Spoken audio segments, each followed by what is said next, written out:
Good afternoon, everyone, and thank you for watching the Capital Beat podcast, streamed live here from Inside Scoop Studios and streamed to 802 Scoop.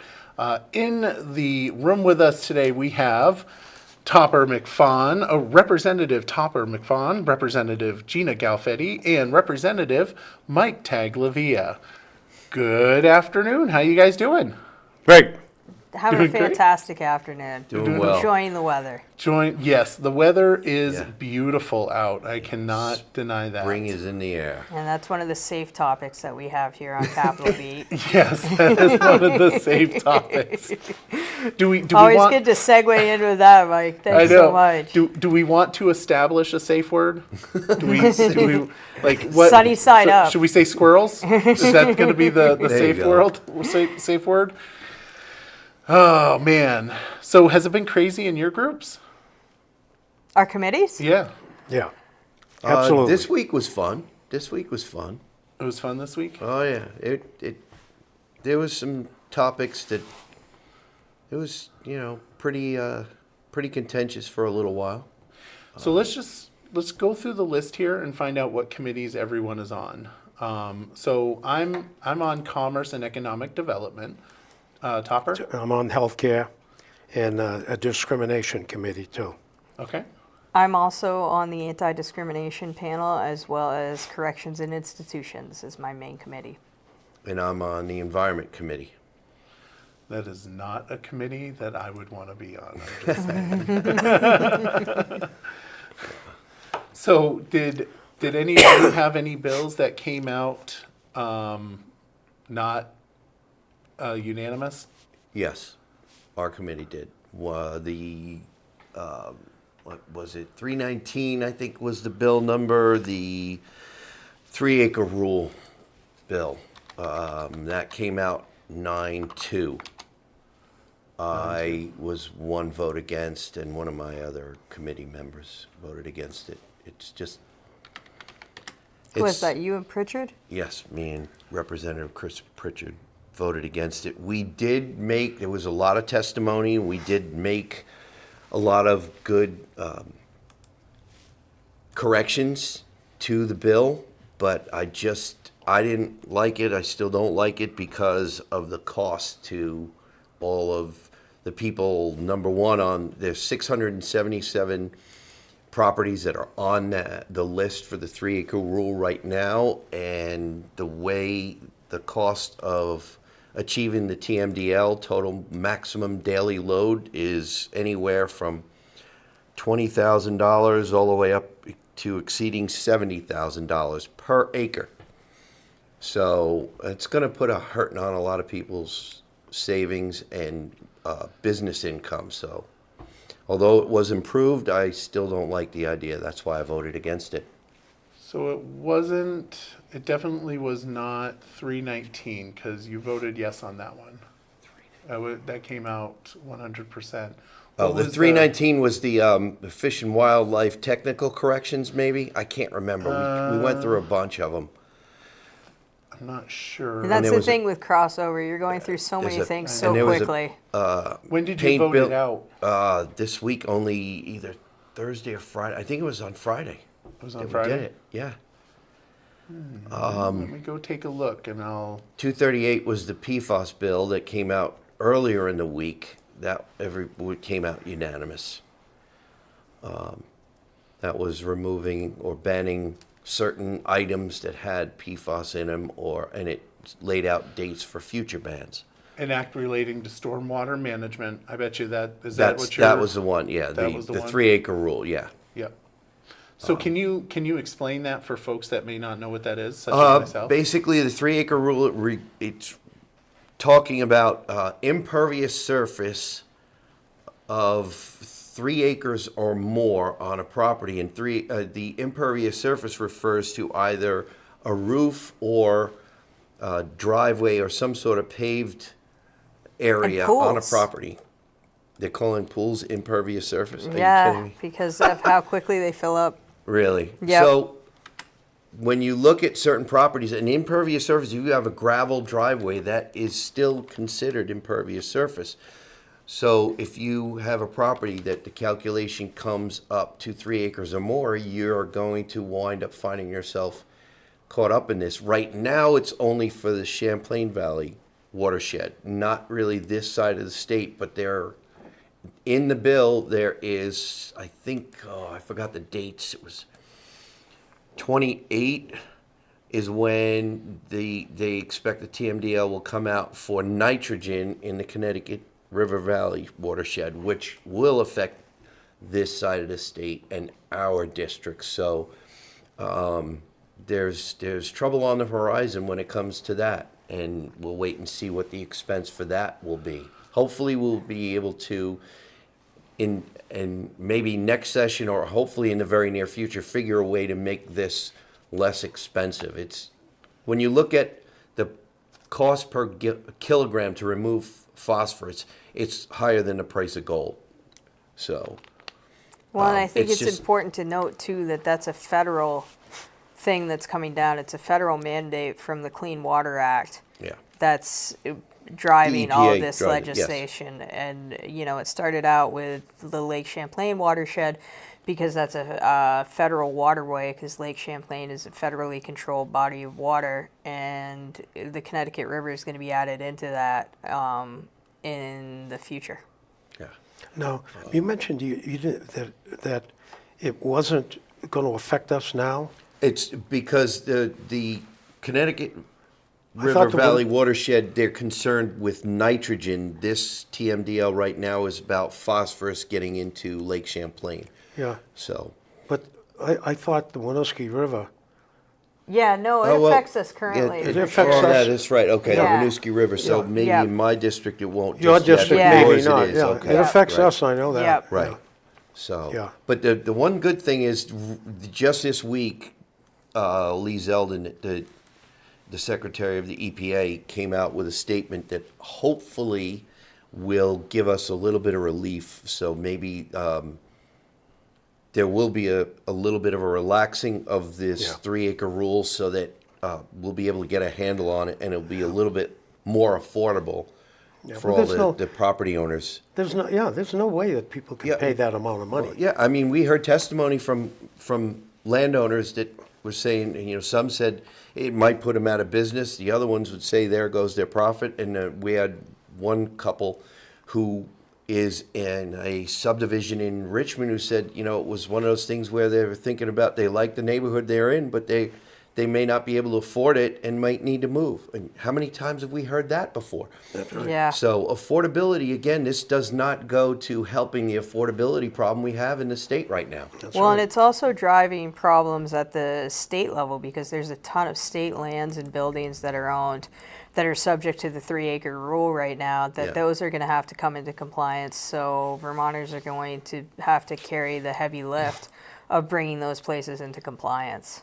And one of the lists we saw from the EPA, the A&R, they had a list of some of the, it was the green schools and some other properties, I think, that are included in what you're talking about. And Yeah. the average cost, I think, came to just around $73,000 per acre. Yeah. Per acre, those depending sites. on what kind of space limitations you have. You know? And how extensive the system designed to try to remove the phosphorus. Yeah. And stop the sedimentation. You know, like the Champlain Valley Fairgrounds are going to be subject to this, and they don't have the space to go out, so they're going to have to figure out something on the property as it exists to contend with the 3 acre rule, and it's not going to be cheap. No, and Rutland Fair is in a really bad spot because all the building and infrastructure around it, there's no place to go. The only thing they would be able to do is possibly do something underground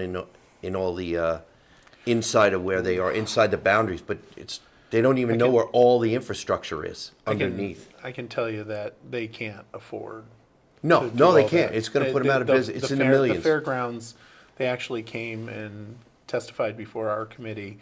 Well, they didn't testify before our committee. They introduced themselves. We got free maple syrup. It was pretty awesome. Oh, I know. That's you jealous? nice. You jealous? They're very We haven't no. got They maple distributed syrup yet. maple syrup in my committee as well, Mike. Well, I'll say that they're on a tight tight Yes. budget. They're shoestring those Yeah. fairgrounds.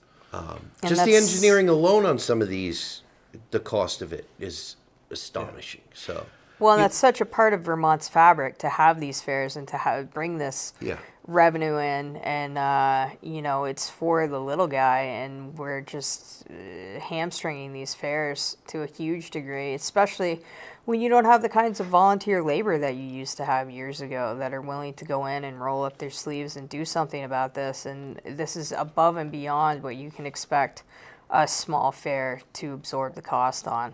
Yeah. That's the too one bad good- because one of the most exciting things which we get in the state of Vermont is our fairgrounds. Yeah. So the one good part of the bill that came out of it was a study group to try to figure out a way to make a stormwater utility to try to find ways in areas like these fairgrounds and other places where they don't have the space to meet the TMDL or even 50% of it, to find other places that maybe would exceed their level needed to try to find it. Strike some sort of balance right, there, to strike yeah. a balance to make it easier. So with a little bit of hope that will work, but there's still a lot of work yet to be done.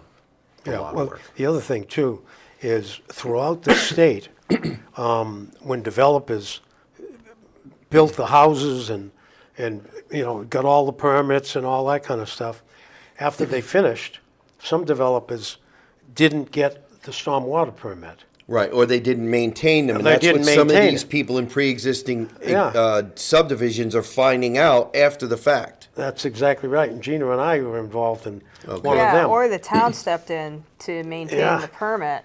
And with the permit having to be pulled in the first place, that's what's making all these developments subject to the 3-acre rule in the first place. Because you've got developments that are right next to developments that certainly wouldn't be in compliance today, that as newer developments, they're subject to that. And it's tricky. It's gonna be tough. We're gonna have to negotiate with the feds, and we're also gonna have to continue to do work, as your committee has done, on what we can do on this statewide policy to come into compliance with that. Yeah, also the mobile homes, the mobile home parks. Yes. Have a big problem with it. Right. Just imagine that one. Right, yeah, where are they going to come up with that kind of money? So that's Right. one of the reasons why I brought up the statement from Lee Zeldin with some of the regulations. I think there's 31 that they're revisiting or getting rid of altogether that hopefully will help to ease our situation, or maybe at least leave them open to the possibility of working with the state of Vermont. Obviously, we want to take the phosphorus and the pollution out of the rivers and the lakes, but we want to be able to do it at an affordable cost for Vermonters. And we have to be careful about that too. Yeah. Because people who live in higher elevations, like let's say the city of Barry and the town of Barry, people up top, there's not a lot of phosphorus going on up there. There's not a lot of farms or any of that stuff anymore. right. So it comes down here, and then you have all this impervious stuff. Well, it's the flow, and if it starts to accelerate that, it makes the erosion worse. So Right. there's, like you said, there's a lot of moving parts that need to be thought about. That's right. To try to address this. Especially when you're in a housing crisis and you're trying to build housing. Exactly. Affordability, housing, Right. all of this stuff It has all to work. comes together. Yeah. So now, Gina, you didn't have anything come out of your committee, a split vote? I think No, she only has I'll- one bill in her committee. Just a little Well, one. geez, thanks, Robert. No, right now, Corrections and Institutions is primarily focused on the capital bill. We did do some work with Kids Apart, which is to equalize the child visitation between men's prisons and what they have in women's prisons right now. That was voted out unanimously, and actually, I wasn't there. I probably would have been a no on it because it contains an appropriation that we can't afford right now. But other than that, there's not been anything contentious in my committee. It's primarily been the capital bill, and we were able to shave about $2 million off the capital bill. So that'll go back into the general fund, and the general fund really needs it because the general fund, I heard last week, has upwards of $100 million shortfall right now. Do you have anything to do with the raise the age Oy. piece? No, that was in the judiciary. No, raise No, the it's age in was there, in but judiciary. it has to Oh. deal with, No, that had nothing to do with women's corrections. thing right now, okay. No, nothing so far. good. Yeah. So what come out of your, Well, we did have a split vote on ours. We had a 7-4. I know, out of Marcotte's committee. Yeah. Is that surprising to you? it was very surprising. Very surprising. Now, what was that? So it was a bill that was good, but had some concerning aspects of it. Okay. To be clear, the overall bill I like because it protects. It gives the ability for, our police officers, our public safety people, right? Our Fire and EMS and stuff like that? not necessarily fire EMS. I don't think. I think it covered mainly like DCF and people that are really at risk of having people to start stalking them to go after them, right? And the bill makes it so that data brokers have to hide their information, and they're not allowed to share the information.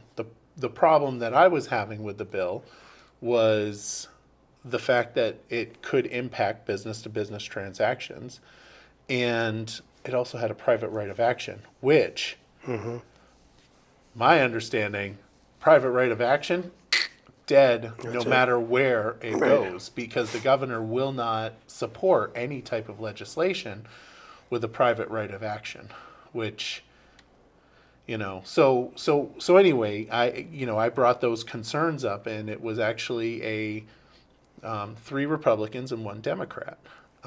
It was myself, Miklas, Bosch, and Cooper, Jonathan Cooper. So we voted no on that.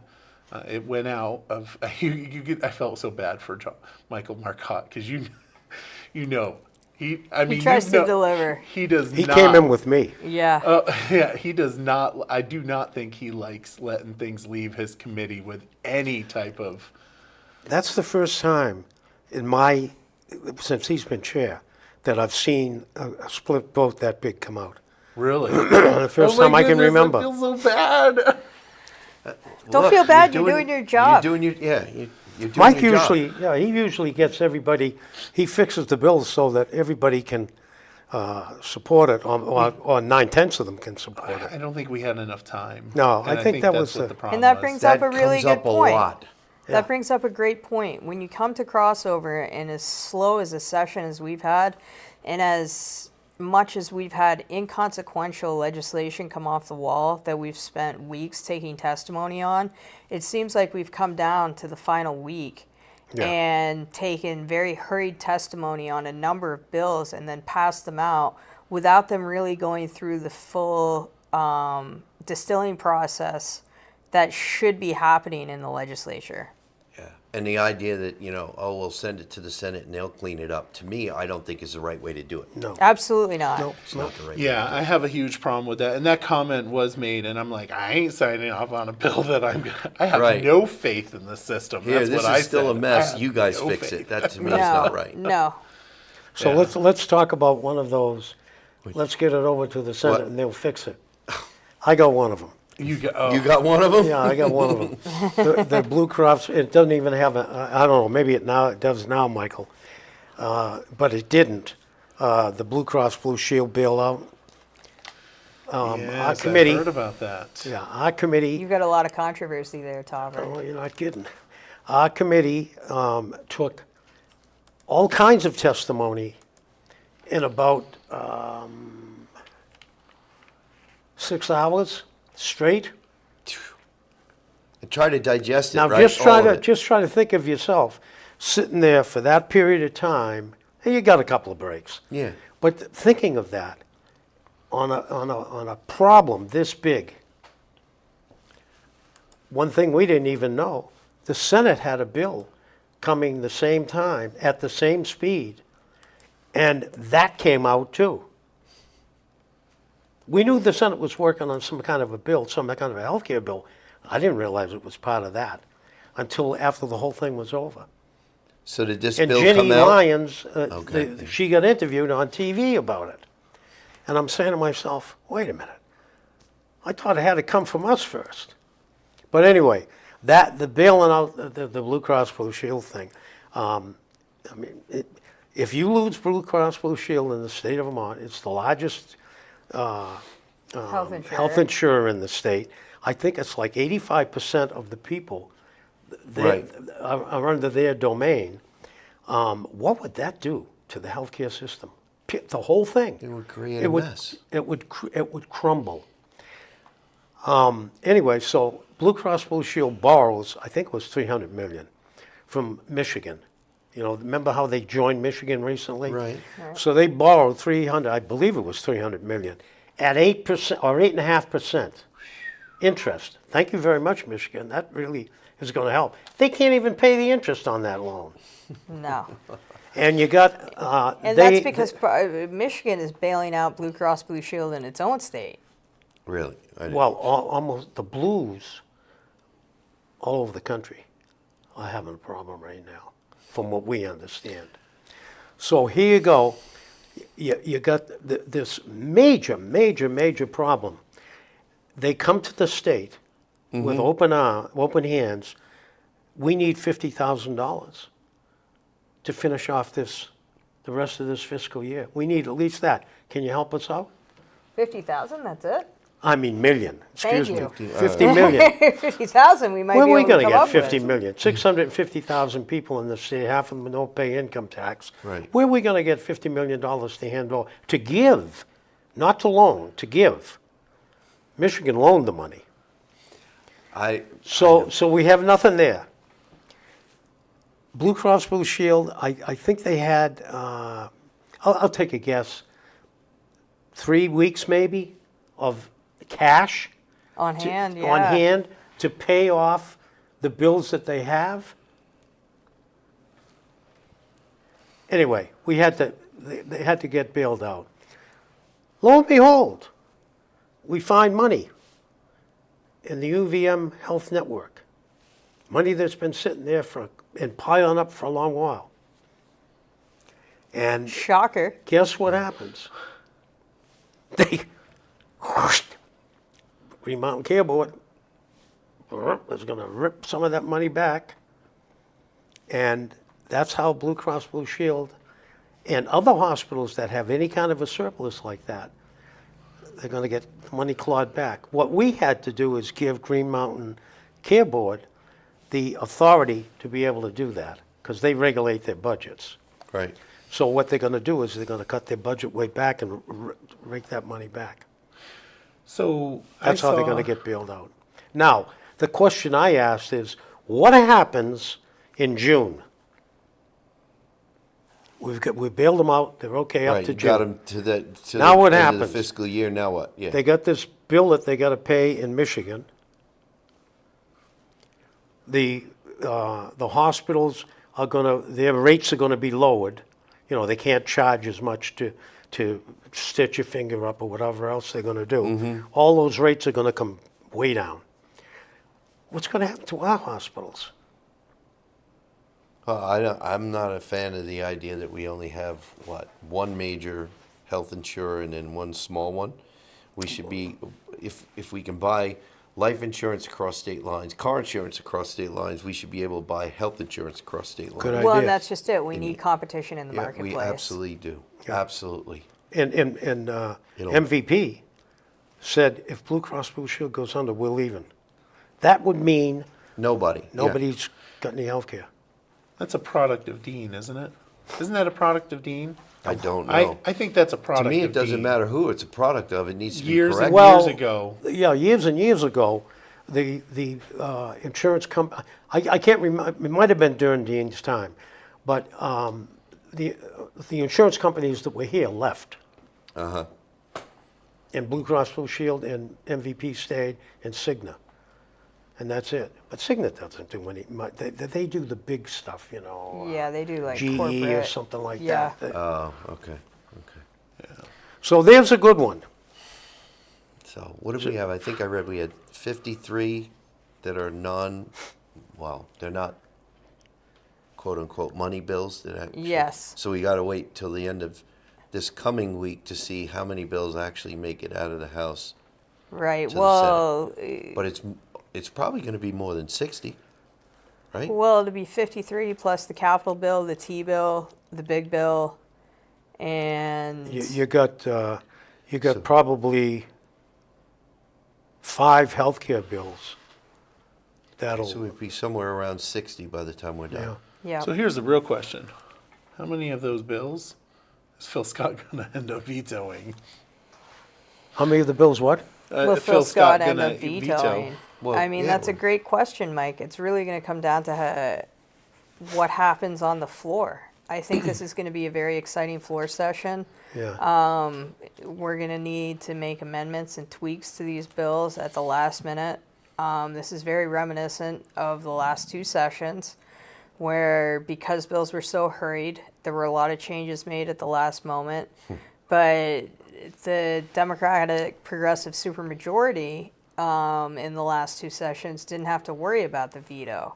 And I think they're operating much in the same fashion as they were before, thinking that these hurried bills were going to go through, and that's just not the case this time. And we're going to end up with a huge bottleneck of legislation that does get vetoed.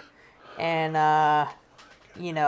my business partner is going to wring my neck because I feel like we're going to be here till June, and we may even be here until the veto session comes up in mid-June.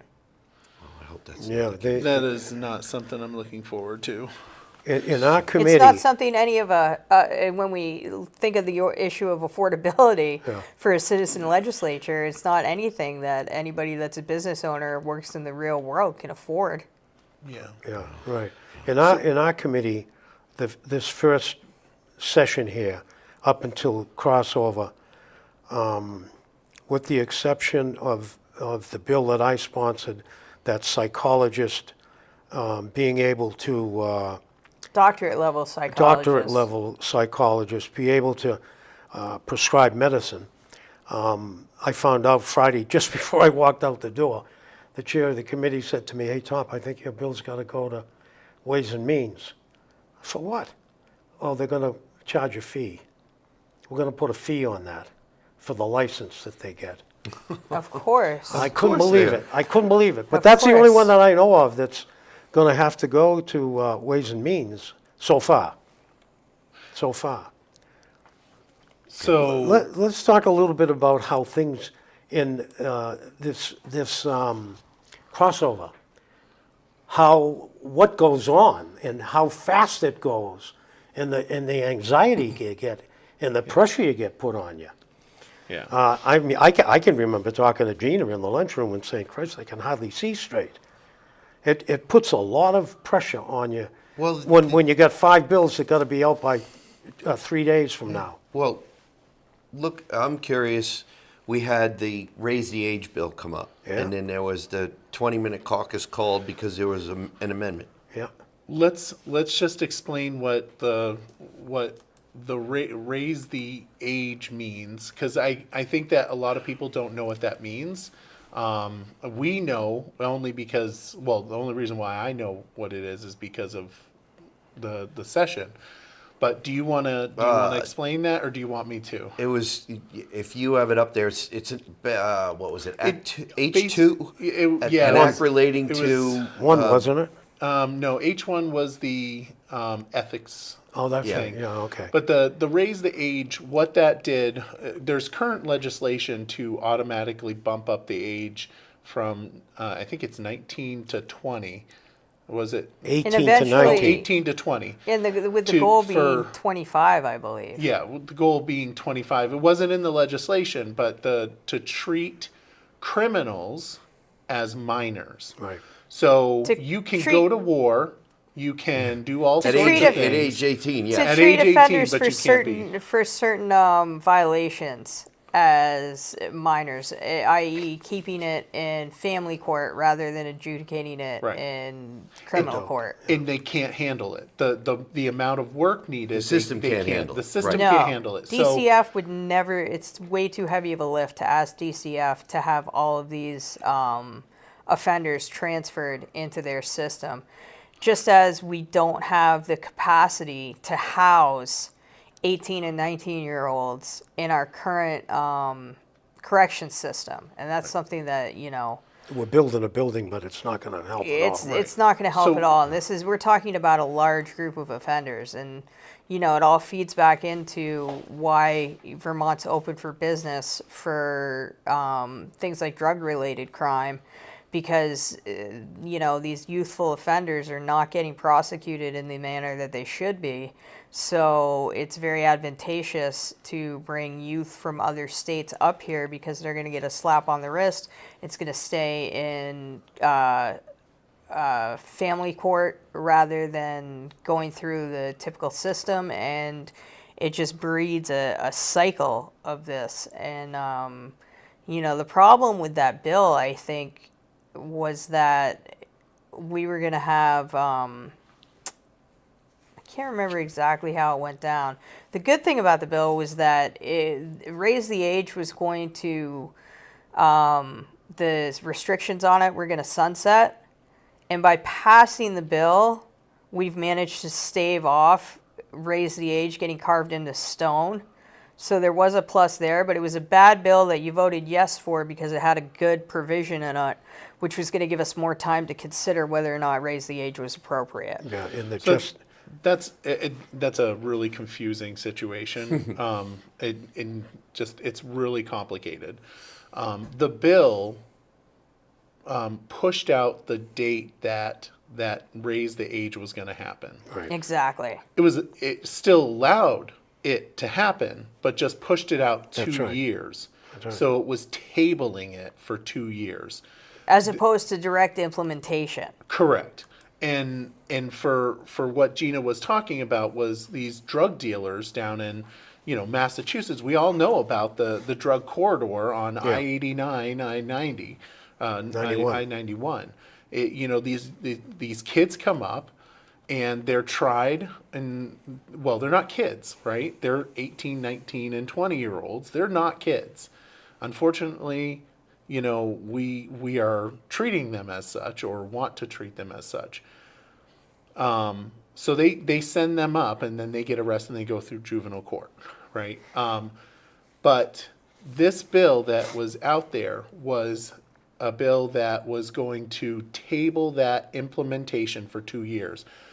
And there was an amendment offered to just kill the implementation Period. and make it so that the raise the age would not happen altogether. Right. Do you want to explain what happened with that whole process? Because we as Republicans and Democrats, we all met downstairs, had a little conversation about it and what we were, what it meant, because it was confusing, and the Right. amendment would have killed the raise the age. Absolutely. And it was sponsored Well, by Representative Eric McGuire. Right. And it would have killed that provision of the bill. And if we could have gotten that amendment on there, it could have made that bill a whole lot better. But it was roll called, and it pretty much went down party lines, with the exception of Representative Sean Sweeney, who I believe represents Shelburne and a piece of another town down there.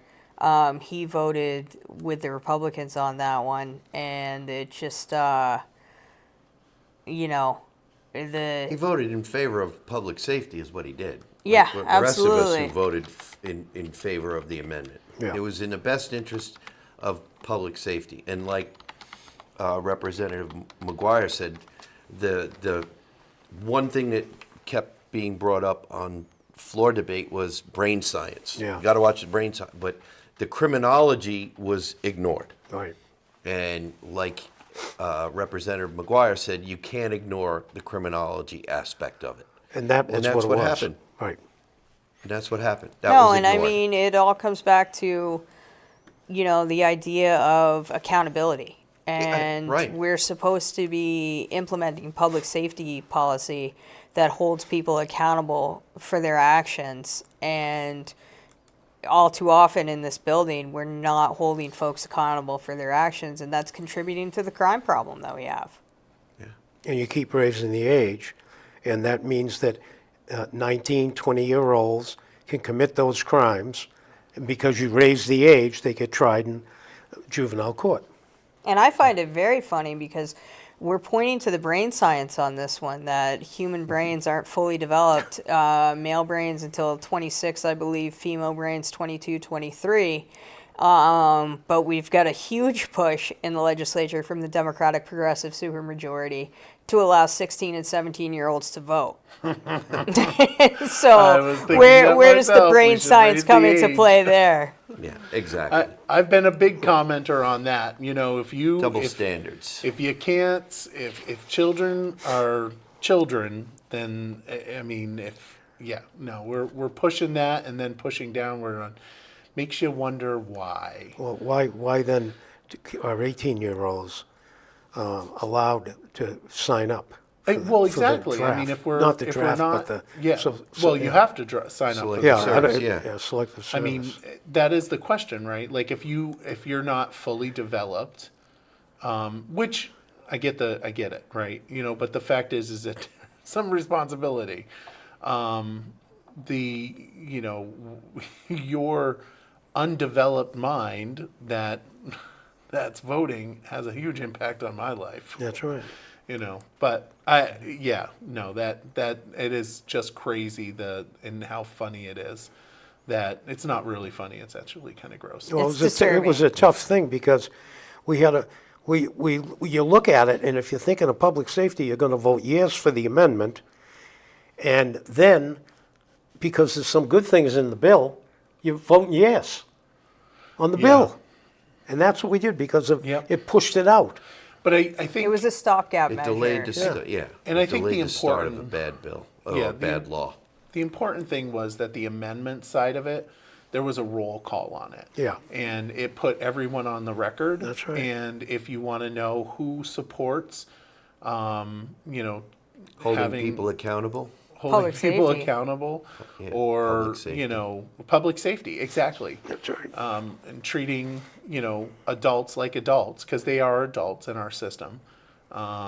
You can go to the roll call and take a look at where your representative voted for it or against. All right, are you ready to want to talk about the super exciting topic of clean heat? Of what? Clean heat. Clean heat? Not my committee, but we can talk about it. No, it's not in my committee either. It's in Well, Not what my it committee was either. digital infrastructure. What it was is the Senate on S65 in part of the energy efficiency bill put an outright repeal of the clean heat standard in there. The philosophy given for it was that it was of little consequence now because of the studies that have been done, and there's other paths and avenues going forward to address efficiency. It'll be very interesting to see what that bill looks like when it crosses over to the House. There were some last minute decisions made there. I'm not sure, it came out 4-1. I'm not sure who voted against the bill, but they were able to get bipartisan support for repealing the clean heat standard. Where that will sit going forward, who knows? So I'm trying to figure out, I tried to find the breakdown of that bill, and I could not for the life of me find out who voted for and against it. It's not clearly put on the website. Oh, really? Yeah. Well, maybe because it was offered as a last-minute amendment, that's making it harder to find. Oh, is that how it works? Yeah. Yeah, Senator Yeah. Williams offered an amendment to the bill. That's why it may be harder to find. Oh, that could be possible. It's like that one I talked about earlier, the bailout thing didn't have a number, at least when I left there Friday. Well, it would be nice to, I wanted to know who voted, because it had to have at least one Democrat, right? Yeah, Ann Watson I voted thought- for it. I thought she I voted don't know for who it. the dissenting vote was, though. Yeah, I thought know. Ann I got an article, believe but I don't have it believe in my it's I hand. believe it's Rebecca White. But Oh, don't that would quote make me on sense. that. There was an article I quoted from in Granite Grok that I think broke it down pretty well. But I don't have it in front of me. Oh, yeah, no, that does make sense if it was, Rebecca White. yeah. Although I don't see that she's on Senate Committee on Government Operations But she's on two committees. Yeah, and Senate Committee on Transportation. Did they move her to transportation? Yeah, she was on environment last 2 sessions ago. okay. Yeah, I don't think that's Natural Resources and Who's Energy, who's or- on the committee? Let's go to, so what committee is that? Oh, I can't remember. Is that Natural Resources and Energy? Must Yeah. If I can step off camera, I'll be able to So grab that's my Ann Watson, article. Terry Williams, Ruth Hardy, Seth Bonagart, Bongartz. and Scott Beck. Is that, Beck voted for it. Watson voted for it. And if you give me a second, I can tell you. Oh, Tanya Vahosky, Tanya Vuk? I think, is on there. You'll have to excuse me. I don't see her name on the page. No, that's because we're in the wrong session. Well, Well, anyway, the point Anyhow. is that it passed. So it's going to eventually make its way to the House, which hopefully the House will vote for it, though, that'll be interesting. I'll tell you this, I'll be doing a roll call on that one. I'm pretty sure that, There'll be a roll call. Everybody's going to want a roll call on We'll that. see what happens when it goes through the House committee that'll deal with it. yeah. I can't imagine. And remember, that's the committee that won't let the bill in the House come off the wall. Won't let it come off the wall. That's correct. With all due respect, none of the committees are allowing the bills come off the wall that are House, that are also in the Senate. I've been told multiple times, it's going to come from the Senate. Like, what is your job? What is your job? It's called gaslighting. Well, It's they- called dragging their feet. Yeah, and they make deals with each other. Okay, know what? you take the lead on this, and I'll take the lead on this. So this whole, I get very frustrated with the deal thing, because I just believe that you should just do what's right, and let the chips fall where they fall. So I've got my interim educator bill, right? So for folks Right. that don't know what the interim educator bill is, back in 2022, it was passed, flying, no problems, just what sailed right through. And it allowed retired teachers to come back into the workforce. Correct. While collecting their pension, right? So they're double dipping, right? Just as a side note, we always complain about teachers not making enough money. This is a great opportunity to allow them to make some extra money right before after retirement, but whatever, that's okay. That being said, so it went to government operations where it died on the wall. And I was told multiple times, it ain't going anywhere. Government operations wasn't going to take it up. So then I reached out to Chris Taylor, who's the vice chair of education. And he's like, yeah, no, well, let's take a look at this. So, everybody seemed like they were on board until Friday morning When the mafia came to testify. mafia came to testify. mafia came It was. to testify. I'm calling my new name for them is the acronyms.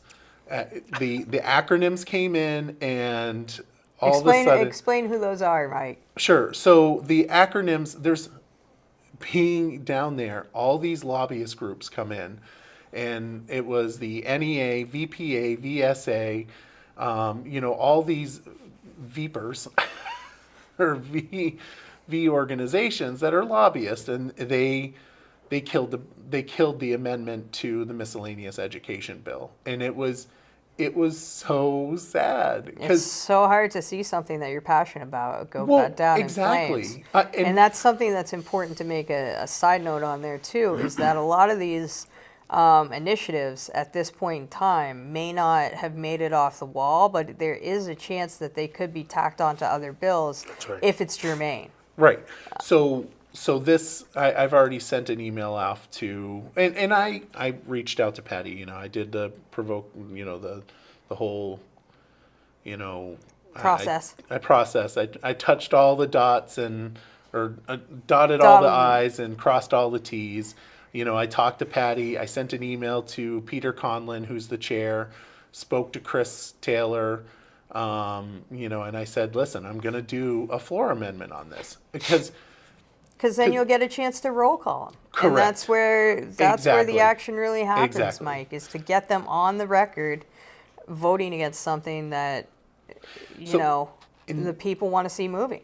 And this bill may not have that much of an impact on Mike Tagliavia's group, right? You represent a different part of the state, but that bill that affects me. It affects the two of you. Yeah, Absolutely. it affects the It's a school very system unified here. school district. Yeah, our school system, because our current superintendent is currently operating underneath that retired interim educator program, and we're in the midst of a superintendent search. You know, and it's just it takes away an option for the district. May not use that option, but that's not the point. The point is it's an option that our district really needs to have. If we didn't have Joanne from last year, it would have We'd been in a really we would have been desperate a really tough situation. spot. We Yeah. failed our budget 3 times. Joanne helped us pass it, and then we passed this budget by a large margin. On the first shot. Yeah, first shot, exactly. And you know that bill has had a huge impact on Berry City, and I really hope that And the town. Sorry, had a huge impact on Berry. you Exactly. go. That's what I like to use, Mike. I don't like to Sorry. use this city-town verbiage. Yes, I'm we're used just to saying we're the city. just I the Barry apologize. area. On the Barry Beach. Yeah, this is exactly. We're on Capitol. We're on Capitol Beat now. We're on We've Capitol. leveled Beat. up. Although I will say that it starts off with the emblem of Barry Beat, and then it's got scribbled out, Oh. and then it does capital at the top. So Okay. anyway, so yeah, that'll be. I don't know how we went down that route, but I think we were talking about amendments and. Oh yeah. Well, the power of getting people into a roll call situation. yeah. I You will know, say 'cause this. that's what we need to do to get the message out and to take people to task, is to get them on the record voting for or against certain initiatives. Yep. Will say I am very tempted to submit a bill that says that organizations that get funds from the state of Vermont can't lobby Lobby. for well, they can't lobby for representatives and they cannot give money to representatives. That's the way it really should be. We've got organizations, and it's gross to me when I see organizations coming in lobbying for money. When I look at them and I think to myself, you gave money to candidates that didn't win, just as a side note, or did win, and you're endorsing them, and it's just, it makes me feel icky. I don't like that. But that's just me. Vermont. So Alice is writing in here, and Wendy says, I hope it goes away, the clean heat standard, which I think it will. Well, We'll think see how eventually it will. S65 works out. yeah, when it hopefully comes it to will. the I mean, House. Ann Watson voted for it. She's a Democrat. I think Yep. that I think people, the support's there. I think that they need to make some movement on some of the things that were so pressing during the last election cycle, and clean heat's an easy one to pick off because it was ludicrous. Yeah. Well, and Act it's 18 the needs writing to- is on the wall for that. It needs to die, because if it doesn't, the infrastructure stays there, not just for the registry, but the idea that if it doesn't die, a future legislature, if there's enough numbers, could actually enact some And sort of take a it back carbon up. tax. Yep. Yeah. And Yeah. if it starts out at less than $1 a gallon, very soon it would be up to $4 like it was predicted it would get there. Look at California if you don't think it's going to happen, because California's energy prices, gas prices at the pump, and that would wind up here too. Well, and the same thing's happening in Massachusetts. Yeah. They passed their clean heat standard, and it's become a huge sticky point in the election cycle. And districts that haven't gone red in 50 years Yeah. flipped in the last Massachusetts election cycle. So this is something that strikes people to the core, the average voter to the core, when they're looking at quadrupling their heating costs. Right. Yeah. Alice, I gotta read Alice's comment because it's good. Not that I don't read other people. That didn't come out the way that I meant it. This is very pertinent, though. Vermont Superintendent Association, Vermont Principals Association, National Education Association, Vermont School Boards Association, all who claim, capitalize, to support our students, teachers, and communities. Barry had made great strides with a highly skilled leader. Without the opportunity to have her for a second year puts the district at high risk of slipping back. That's a very astute response. Absolutely. And Wendy made a comment about my comment about a bill getting rid of those funds. 100% agree. It's the same with our state employees union. I've written many times against the union supporting candidates. Yeah, you shouldn't. No. All it does, and it's the dumbest thing ever, right? Because you're coming before a committee, and I'm looking at you, and I'm thinking, I know what you did. I know what you did. Why would I want to support you? That's just my opinion. You should only get your money from individuals or businesses if you want. I say businesses because I got some money from businesses, but they were individuals, so. Right. They're all small businesses, which were businesses or people. Right. People need Vermont to know business just owner. who the acronyms really are. Yes, that's 100%. Can we start a new thing now? Can we start calling them acronyms? Come on. Why Come not? on. I prefer the mafia. You prefer the acronym mafia? Mm-hmm. How about the acronym mafia? I'm willing to compromise there. Okay, look at this. This is how acronym compromise mafia. happens. And this is it. The acronym mafia. I'm going to start the AMs. Yes. Anything else you guys want to chat about? How about chatting about what's going on in the hospitals? You know, remember that nurses getting beat up, doctors getting beat up in the emergency room and stuff like that? Oh, no.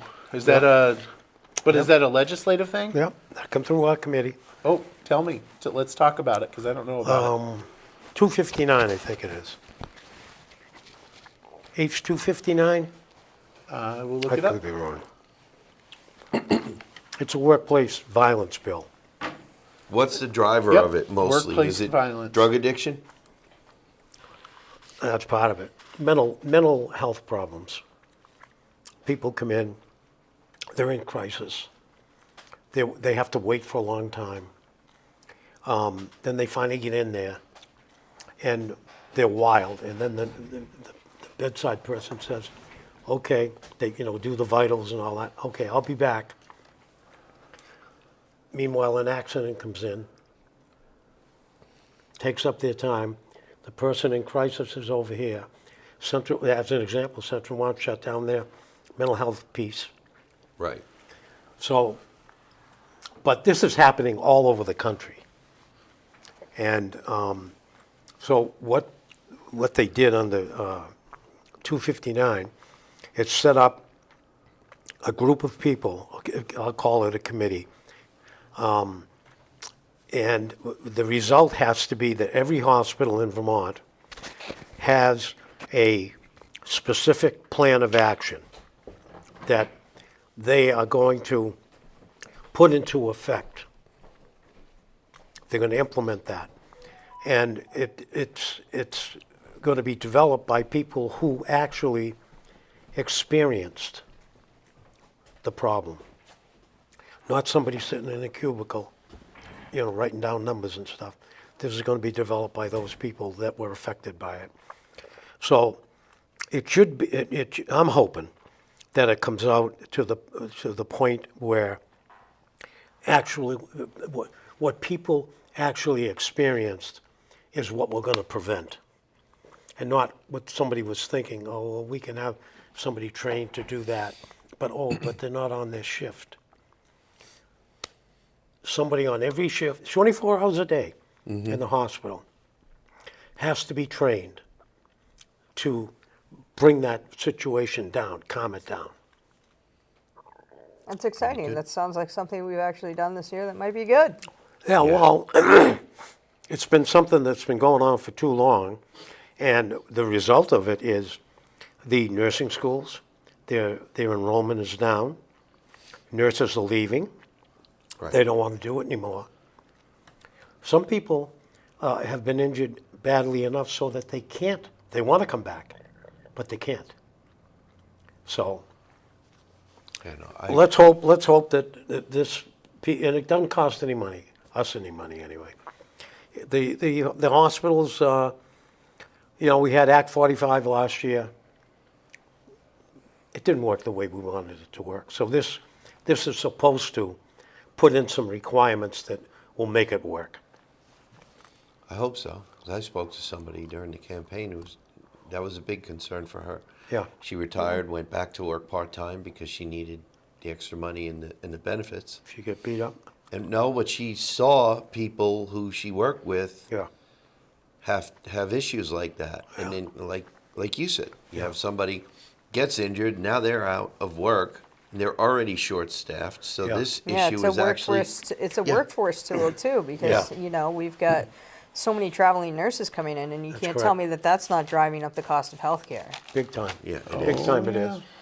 Now, I know that around the United States, Tennessee, Virginia, and many others, I'll just name those two, Roanoke and some other town in Tennessee, they have set up what they call an interim site. I don't remember what they call it, but the first responders can take those people instead of bringing. Someplace where it gets de-escalated. Yeah, so they can take those people to a place where it can be de-escalated instead of going to the emergency room. And the emergency room now can do what they're supposed to do. These people are brought in to these sites, and they're big. They're like a big hospital. They staff 24 hours a day with professionals, mental health professionals. So they're taken care of there instead of going to wherever else they have to go. If it's a long-term thing that they're into, they can de-escalate, like you say, Gina, get the people to the point where they can be transferred to a long-term place. Like maybe in central Vermont, it would probably be the hospital up in the hill, the psychiatric hospital. But all of this, it all has to be coordinated. People have to agree to do things. And we got everybody to agree on the workforce violence thing. So good. come out of the committee, no vote against it. Nice. Good. All right, Mike. All Well, right. thank you. Well, I'm gonna take that as a wrap. Thank you guys for coming to the Capitol Beat, and we'll definitely be doing this hopefully more often. I'll be honest with you. Up until Shout out to Teddy Wazazak. We're Yes, looking forward to yes. having you come down, yes, Teddy. and that's fully my fault. Fully my fault. I think what I'm going to do is I'm going to create a text chain with the 5 of us so that we're all in on the information. because this is a failure on my behalf. Because Teddy said, he has said multiple times he wants to come. I feel bad because it's You got to like get him 4 down here Republicans because against one. Teddy and I have a lot of things that we worked on together this year with flooding concerns. Yeah. 4 or 5 And, bills at the last minute. I know. Yeah. Teddy Wozniak and Gina Galfetti. Teddy, or That's was Gina, right. Yeah, it We're, was- we're, All we're short-term showing, ones. Everybody we're was showing like- people that you can work across the aisle, and especially when it comes to as powerful as a place as Barry, Barry. Vermont. Yeah, no, that's 100% true. All right. Well, with that, want to say thank you for coming, and want to thank everyone for watching the the Capitol Beat podcast. And we hope you have a lovely day. Enjoy the weather. 'Cause Thanks, it's Mike. like really Thank you. beautiful out. Thanks, Mike. Bye-bye.